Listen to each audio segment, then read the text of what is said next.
Good afternoon, dear friends. Wanted to just bring you just a short little message today about what the gospel text for Sunday is, and talk a little bit about that.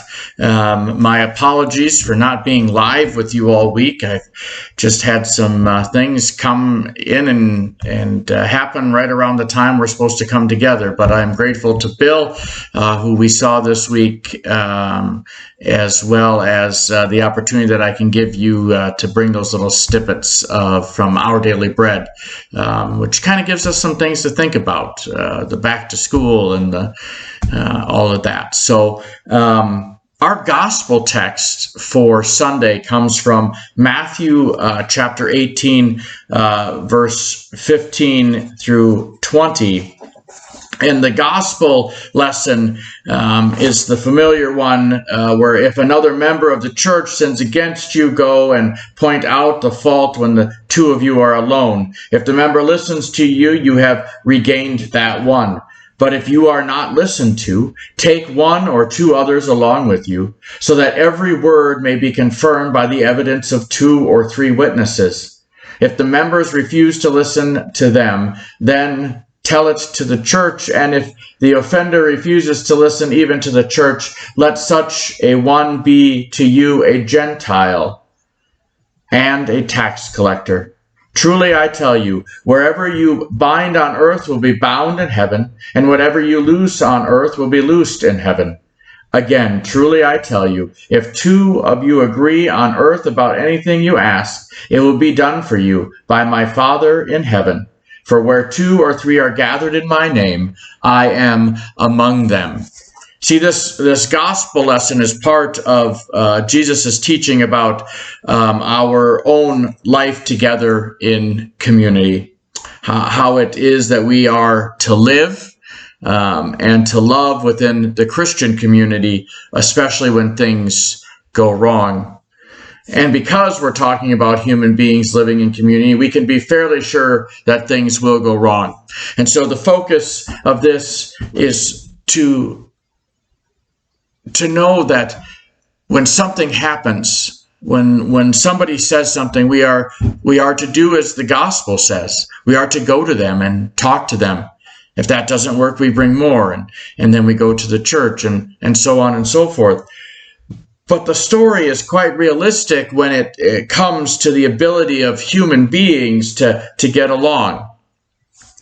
And so as I was putting this sermon together for Sunday, some things that came to me, and I'll just give you some snippets of that so you can kind of get a better context. You see, this face-to-face encounter of Christians with Christ were not to end it wasn't to end everything when he rose from the dead and ascended into heaven.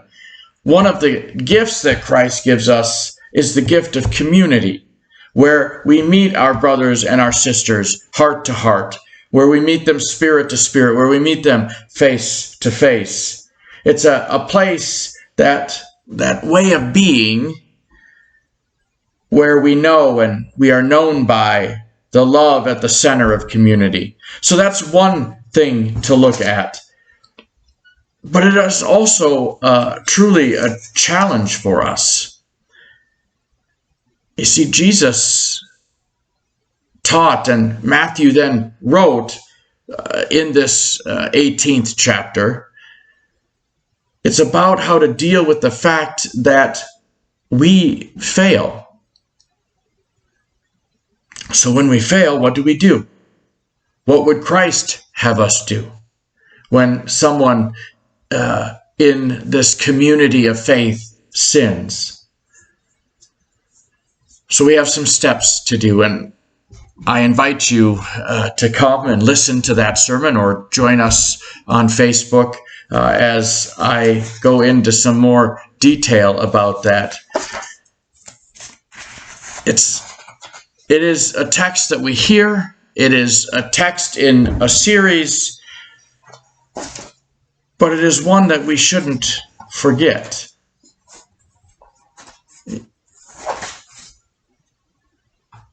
I'll give you the snippet at the end here. It says, there is a risk in meeting each other face to face. We might prefer to hide behind whatever it is we have, rather than to take the risk that Jesus did. But the story of Jesus and his teaching shows us that there is power and that there is promise in meeting each other face to face, especially when we fail. So I invite you to read through that text again before Sunday. I invite you to listen to the story. Matthew 18, verses 15 through 20. I hope that you have a blessed day. We'll see you in church. Bye for now.